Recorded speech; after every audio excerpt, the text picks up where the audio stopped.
The movie begins with a Japanese man wearing very colorful pajamas wakes up in a white, empty room with no doors or windows and no apparent ceiling. When he approaches one of the walls for a closer look, he finds something peculiar sticking out of it. A protuberance shaped like a male member. After poking it a couple of times, he presses the tip, which causes hundreds of giggling baby angels to come out of the floor and walls, staying there only for a couple of seconds before they go back the way they come. One thing they leave behind, however. Now all their members are sticking out of the wall and floor. This is the phase known as learning. As he sniffs the finger he used to touch the weirdly shaped button, the man screams in fear, followed by crying out and begging for help from whoever may be around, to no avail. He decides to start pressing the various buttons to see what happens, and every time he does, a different random object falls into the room, from a small toothbrush to a big vase. By pressing the same button again, he is given the same object, and that's how his testing of this concept on one particular button gives him a big pile of chopsticks. His amusement is short-lived, however, when he presses the button next to the chopstick one and a small cart comes out of the wall and hits him on the legs. The next button he presses after crying out in pain transforms into a butt, which passes gas on his face. Hours later, the man has accumulated a huge variety of random objects in the room, and when he throws the ball at the wall, it presses a button that gifts him sushi. This excites him since he's been getting hungry, but he realizes that he's missing soy sauce. He asks his captors for it, but as always, he gets no answer, so he repeatedly presses one of the buttons until he has a bunch of sushi in front of him but still no sauce. Giving up, the man proceeds to eat the sushi, which he finds rather delicious, and once he's finished the last piece, he presses the button for more, getting furious when a bottle of soy sauce finally shows up. After angrily pushing the bottle out of the way, he presses a different button and gets a pair of old-school 3D glasses. When he puts them on, he manages to see a baby angel pointing at his member, and the man gets happy because he thinks he maybe found the answer. However, after pressing that particular button, all he gets is a countdown and a giant butt appearing from above to pass gas on top of him. Some hours later, he's read 5 volumes of a manga that he finds very entertaining, but when he presses a button to get the 6th, he gets the 7th instead. Frustrated, he starts trying other buttons which give him 8 and 9 but still no 6. The last button he tries, though, has an important surprise for him. It opens a section of the wall that hides a door behind it. The man celebrates this discovery, but in his excitement, he loses track of which button is the one that opens the exit. He tries one at random and shockingly sees an African tribesman run from wall to wall. The next one makes water fall on his head. The third one turns out to be the one he needs, and as soon as the wall opens, he runs to it, only to see it close on his face. His second try ends the same way, and it's then he realizes that the door stays open as long as the member tip is down, so he starts trying out different ways to achieve it. First, he goes for a runner position, pressing it with his foot. Next, he hits it with a fly swatter from as far as possible, hoping the distance will make a difference in his running time. None of these work, and neither do pulling it with a jumping rope or hitting it with the air sent by a fan. His following plan is to get on the cart and push it after pressing the button, but after a few tries, he comes to accept he simply can't control it. What he needs to do is find a way to keep the button tipped down. He puts the huge vase on top of it, but the button manages to stick back up again, so the man reaches the conclusion that he needs to fill the vase to make it heavier. First, he tries the water button, but it's pointless. No matter how hard he tries to redirect the water, it only falls on him and nowhere else. His next attempt involves filling the vase with sushi, but it becomes so heavy he can't even pick it up. The neck of the vase is also too narrow for his hand to go through, so the man has no other choice but to use chopsticks and remove a bunch of sushi piece by piece. Moments later, once he's removed enough, he manages to barely pick up the vase, so he does exactly that and takes it closer to the buttons. When he gets there, he finds himself having to put down the vase on the floor because he has lost which button it was again, and when he tries one, the African tribesman comes out and accidentally bumps into the base, causing it to crack and break in half. This sends the man over the edge, who, as he freaks out and yells non-stop, finds the right button and begins covering it with sushi. This, of course, doesn't work either, and the little member pops up among the rice. Then the man tries covering the button with tape,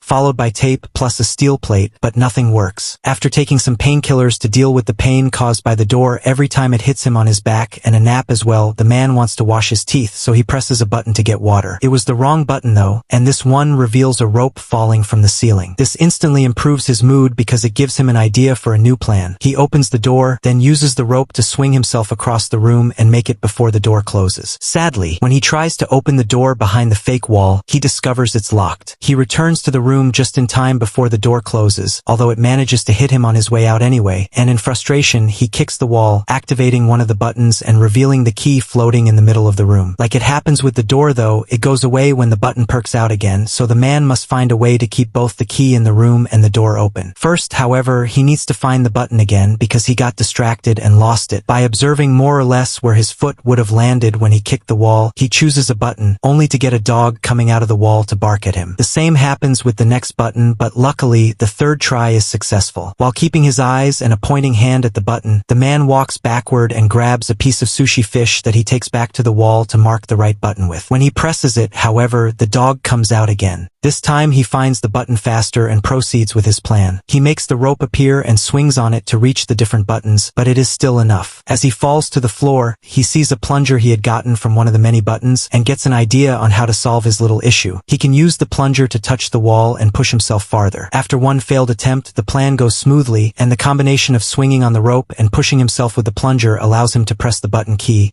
grab the key, press the door button, and reach the door before it closes. He wastes no time and inserts the key in the lock, quickly turning it, but when he tries to open the door, he finds a nasty surprise. It also has a separate lock on the top that requires 3 numbers to open it. The man rushes out, getting hit by the door as it closes, and in frustration, he throws the plunger at the opposite wall, activating the button that releases the African tribesman. As he watches him walk by, he realizes something. There are 3 numbers painted on his forehead, which must be the combination he needs. Since the time behind the door is limited, the man goes through the process of doing the whole swinging on the rope and jumping deal 3 times, 1 for each number to be put in. The 3rd time, he stays there and opens the door, which is a bit stuck and he has to push extra hard to open it.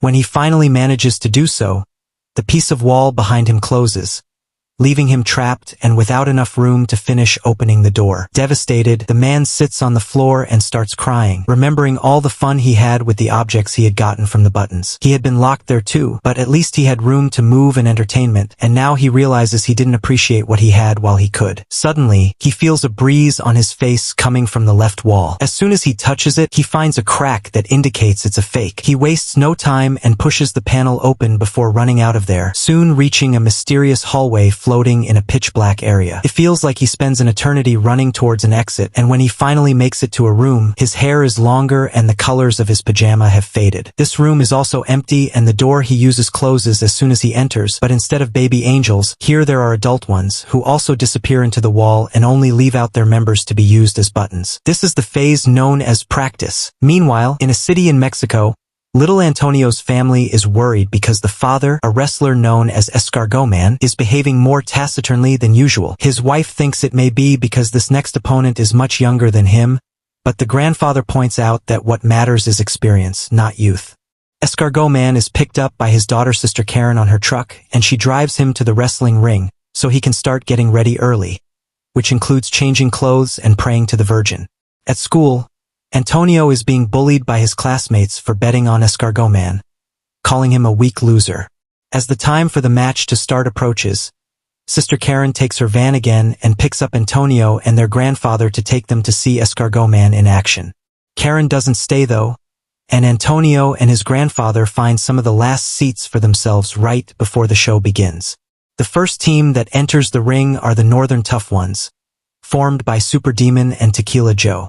Then Escargot Man and his partner Silver Eagle come in under the team name Kiss Me a Lot. Silver Eagle is the first one to fight for his team with a brilliant beginning, but he's soon overpowered when the Northern Tough Ones fight him together instead of one-on-one. They keep gesturing at Escargot Man, but he refuses to do so until Silver Eagle pulls a trick to make Super Demon and Tequila Joe hit each other, allowing him to escape. Escargot Man is quickly overpowered as well, but just when his opponent is about to hit him with a chair, the man in the mysterious room presses a member button and causes Escargot Man to magically extend his neck and knock out both opponents with a hit of his head. In the room, nothing happens, which calls the man's attention, so he keeps pressing the same button, causing Escargot Man to knock out Silver Eagle, the referee, Antonio, and even the bell. Seeing no results, the man starts trying out different buttons. One causes the singer of a metal band to breathe fire above his audience during a concert in Los Angeles. The other makes a Russian magician fail his trick when he tries to make his assistant disappear, and the third one makes a man in China bark at his own dogs. The man is about to give up when he sees some light coming from above and notices that unlike the last room, here there is no ceiling and he can see the angels flying around in the distance. Instead of pressing the member buttons, he will use them to climb the walls. It works, and every time he grabs a button with his hands or steps on them with his feet, something amazing on Earth happens, from flowers blossoming to an elephant dying. The highest he goes, the more complex the effects become. It's not only nature anymore, there is also humanity and both the little and the big things like a toaster and landing on the moon. By the time he makes it to the top, both the man's hair and beard had grown long, and he doesn't need to hold onto the wall anymore. Now he can float as well, just like the angels, and using all his experience gained from the training at the previous rooms, he embraces his role of God and begins choosing humanity's biggest hits on purpose instead of randomly pushing buttons. By the time he's done, he's surrounded by feathers instead of walls, and he enters a glowing portal that takes him to the last room. This one has the continents on its walls and a huge member button that the man is about to press. This is the phase known as future.